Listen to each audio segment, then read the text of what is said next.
अस्सलामुअलैकुम एवरीवन। तो जैसा कि आप सबों को पता है कि इलाहाबाद हाई कोर्ट का एक निहायत ही शर्मनाक बयान सामने आया है, जिसमें ये कहा गया कि बच्चियों के, औरतों के, महिलाओं के प्राइवेट पार्ट यानी नीचे का अंग छूना, उनकी छातियों को दबोचना और पजामे का नारा वगैरह खोलना, ये सब बलात्कार नहीं है।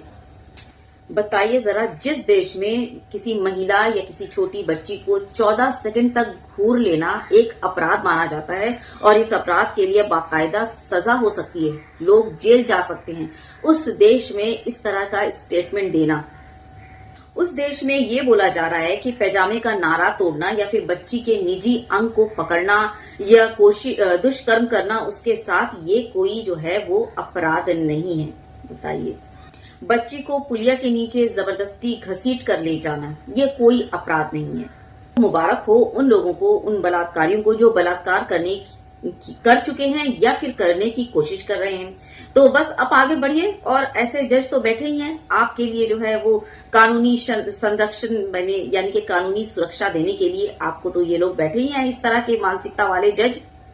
तो मामला आपको बता दूं कि ये केस जो है ये है एक दो संस्कारी समाज के बलात्कारी, अब according to Allahabad High Court, अब तो इनको जो है वो बलात्कारी भी हम नहीं कह सकते। तो चलिए छोड़िए, बलात्कारी नहीं कहते, इनको कहते हैं संस्कारी, जिनका नाम है पवन और आकाश। एक 11 साल की छोटी सी बच्ची जो कि अकेले रास्ते में जा रही थी, उसको पकड़कर दबोचता है। आकाश जो है उस लड़की के वो शलवार का जो है वो नारा तोड़ देता है और उससे पुलिया के नीचे, एक छोटी सी पुलिया थी, उसके नीचे घसीटने की कोशिश करता है और उसके प्राइवेट पार्ट्स को नोचते हुए, प्राइवेट पार्ट समझ रहे हैं, यानी कि उसकी छाती को दबोचते हुए, उसके नीचे के प्राइवेट पार्ट को नोचते हुए, इस तरह से, है ना।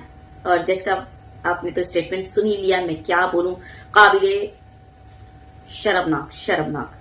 तो पूछना ये था वो इलाहाबाद हाई कोर्ट के वो जजों से कि ये दोनों जो संस्कारी थे, पवन और आकाश, ये क्या कर रहे थे? बलात्कार करने की कोशिश नहीं कर रहे थे उस 11 साल की बच्ची के साथ, तो क्या कर रहे थे?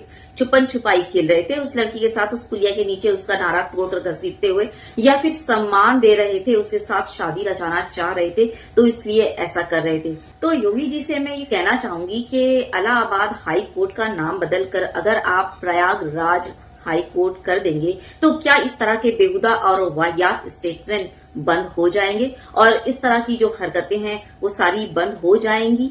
पूछना चाहती हूँ योगी जी से।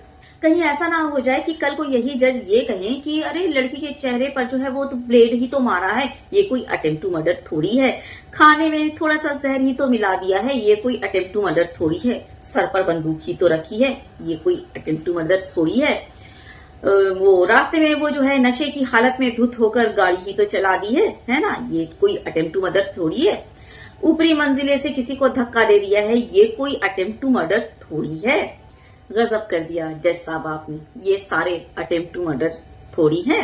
तो जज साहब से मेरा यहाँ पर एक सवाल, ये जो आपने फैसला दिया, क्या ये फैसला आपके घर की बहू बेटियों, आपकी बीवी, आपकी माओ पर भी लागू होता है, या फिर वो 11 साल की वो जो मासूम लड़की जिसका जो आगे पीछे कोई ना होगा, तभी तो रात को अकेले घूम रही होगी, है ना, किसी गरीब की बच्ची, या ये सिर्फ उसी पर ही ये लागू है, या आपको भी ये चलेगा कि अगर आपके घर की बच्ची या आपके घर की बेटी या आपके घर की जो है बहू, आपकी बीवी, आपकी माओ के भी कोई स्तन दबा दे या प्राइवेट पार्ट को छू ले, या आपकी बीवी का या आपकी बेटी का नारा पकड़कर खींच दे, तोड़ दे और उसे घसीट कर किसी कोने में ले जाकर उसके साथ बर्बरता करे, आपको चलेगा?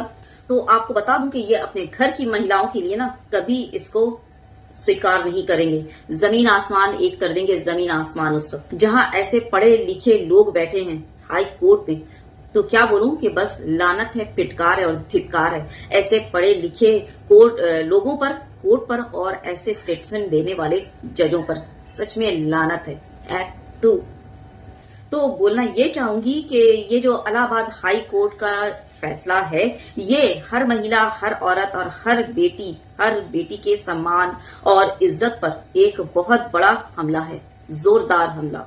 तो सवाल यहाँ पर ये होता है कि क्या अब इन दरिंदों, बलात्कारियों, मुजरिमों को कानून की जो है वो हिफाजत मिलेगी, कानून की सुरक्षा मिलेगी? क्या अब इन बलात्कारियों को और भी ज्यादा असमत दरी यानी कि लड़कियों की, बच्चियों की, महिलाओं की इज्जत के साथ खेलने के लिए दावत दिया जा रहा है? क्या इस तरह के स्टेटमेंट अपराधियों और मुजरिमों के हौसले और ज्यादा बुलंद नहीं करेंगे? क्या इस तरह के हाई कोर्ट के जजों के स्टेटमेंट जो हैं वो क्या लोगों का कानून पर से भरोसा बना रहेगा उसी तरह से? क्या इस तरह की जहनियत वाले जज औरतों और महिलाओं की हिफाजत के लिए सही हैं? क्योंकि जब इंसाफ करने वाले जज का इतना शर्मनाक और बेहयाई और बेहूगी से भरा स्टेटमेंट आएगा इस तरह से, तो फिर जनता क्या ही उम्मीद कर सकती है ऐसे जजों से? सुना था कि कानून जो है वो अंधा होता है, लेकिन ऐसा अंधा और इतना अंधा, बताइए जरा। तो ऐसे जजों को आप क्या कहेंगे? क्योंकि जुडिशियल सिस्टम यानी कि कानूनी व्यवस्था पर ये एक बहुत बड़ा सवाल लग चुका है, ऐसा स्टेटमेंट, इलाहाबाद हाई कोर्ट का स्टेटमेंट।